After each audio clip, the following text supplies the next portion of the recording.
Welcome to our presentations. Our presentation today is about formal organization. And this is your presenter, Vituro Pascal Kazet. Max Weber, one of the leading area sociologists who lived in 1864 to 1920,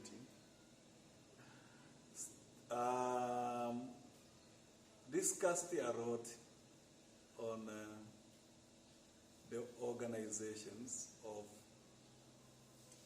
individuals in their interactions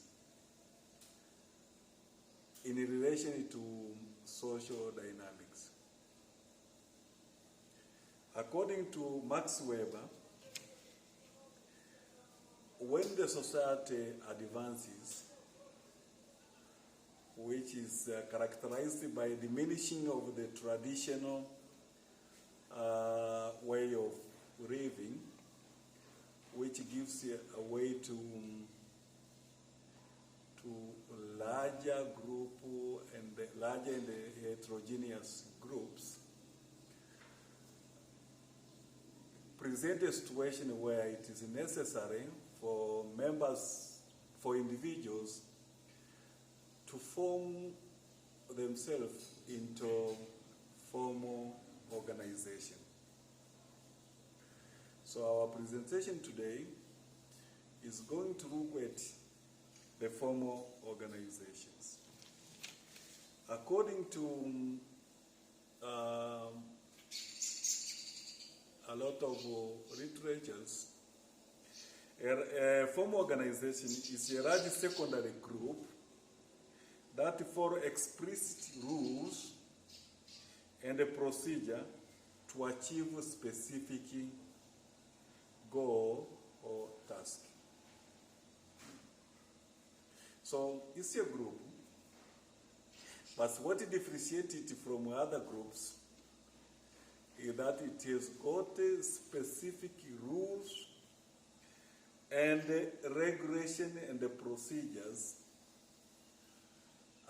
which are known to the society where it exists. And through those rule, procedure, and regulations, it can achieve its goals.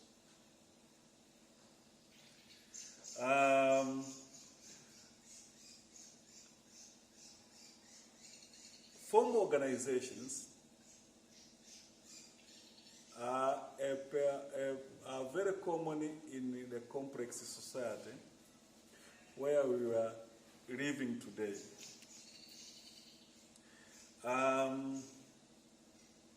In formal organizations, the aspect of rationalization is very rampant or cannot be ignored. And decisions are not personal, they are impersonal. They are objective decisions. And studies available identifies three types of formal organizations.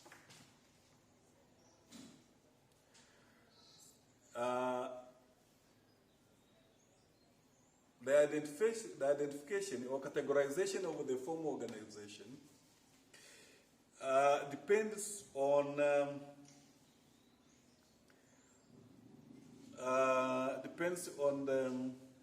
what they want to achieve. If the organization intention is to create profit, when it is on a small size, then that is an utilitarian. They create an utilitarian type of formal organizations. So this utilitarian formal organization generally provides income and other personal benefits. So this includes, let's say, business, small and the corporate businesses.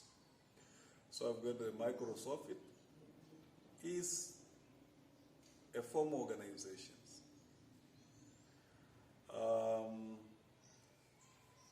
A community-based organization, that is a formal organization. At the end of the day, its intention is to create income and sometimes profit for the members for its members. Another types of formal organization is normative organizations.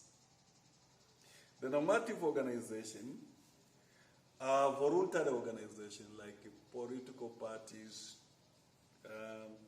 The features of this organization include they have got, how can you tell that this is a normative organization? Is that they are voluntary, people join it voluntarily.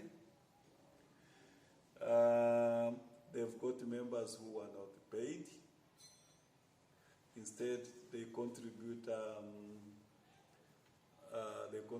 some money to enable the organization to meet its expenses. And members contribute normally their time, money, and the resources to make them survive. So this including, for example, religious organizations, churches, civics groups, and the political parties. Another type of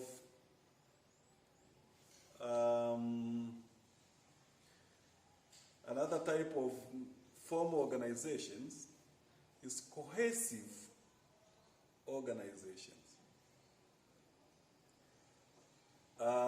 Cohesive refer to forces. So in this group, these members who join those groups or who form those groups, they don't join them voluntarily. So, and sometimes maybe the very best name for these organizations is total institutions, where people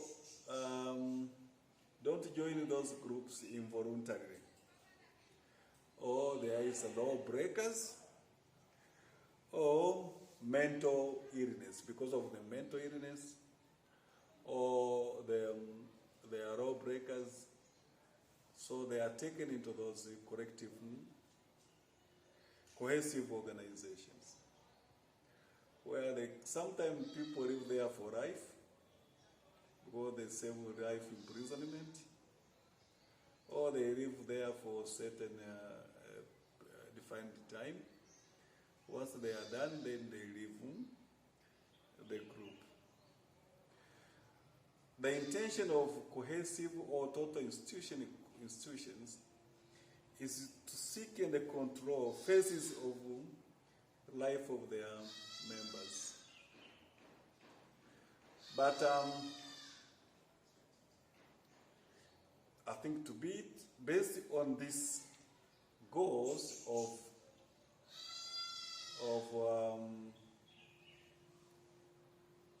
the goals of total institution or cohesive organization, which is to seek to control phases of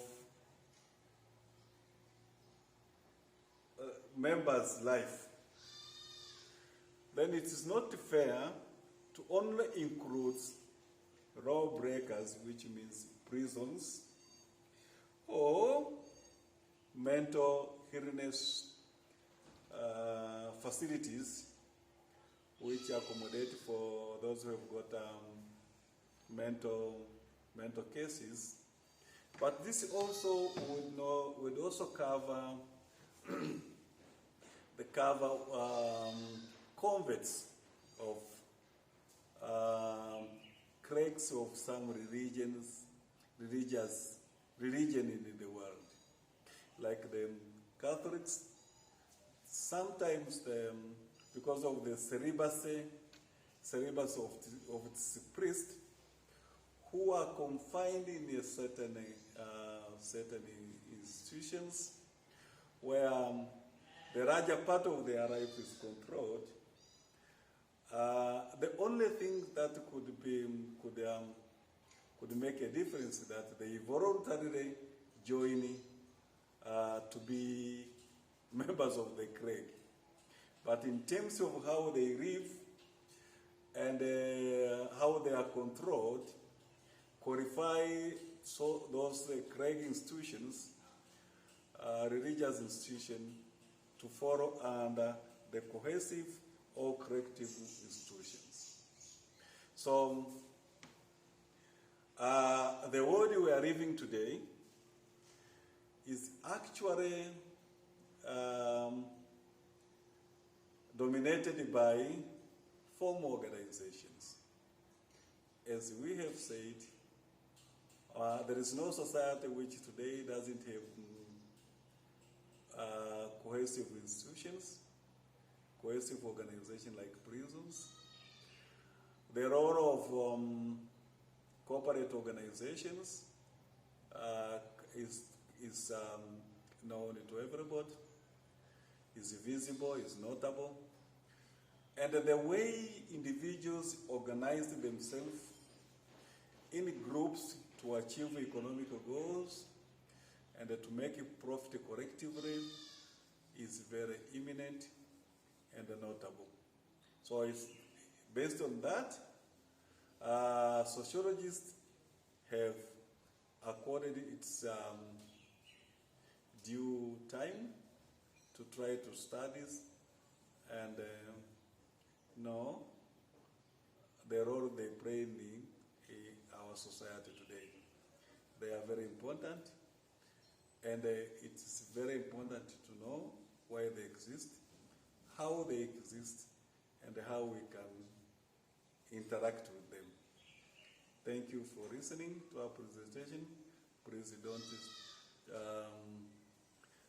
don't forget to share, subscribe, and comment in our comment section. Thank you very much.